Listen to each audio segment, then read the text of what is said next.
In contrast, this is the tank that I have put the new arrivals in. They came yesterday, there were 15 of them. So they were quarantined overnight into this tank to make sure that there weren't any parasites. And then I've moved 10 of them after a bit of a wash into my pond. And these here have been extremely busy along with their colleagues cleaning off the algae from this tank. Now this was absolutely covered in algae on this side, and as you can see it's been munched off. If you have a close look here, I don't know if you can see the mouth of this snail, and there are bubbles there at the moment where the head is. And then I've got one more egg sac there that I believe will also hatch within the next day or two.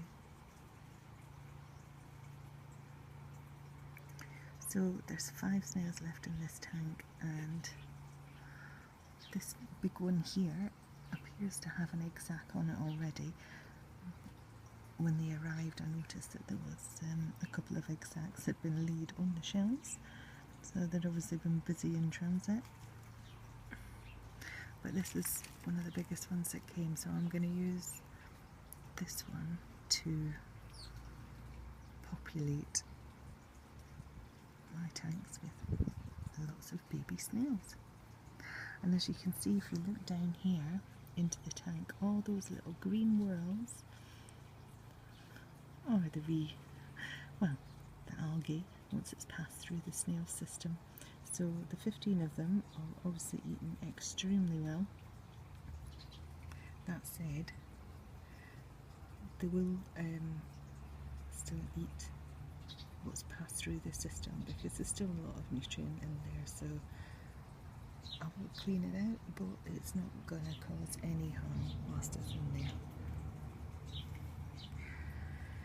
There's also, I don't know if you can see these other baby snails that have hatched within the last couple of days from that egg sac there.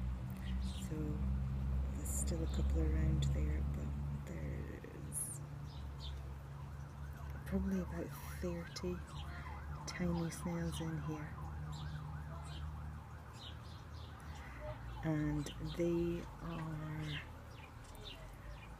approximately 4 days old now, so they were a millimetre, and that one, as you can see, is probably about, well, it's probably doubled its size, so it's about 2 millimetres.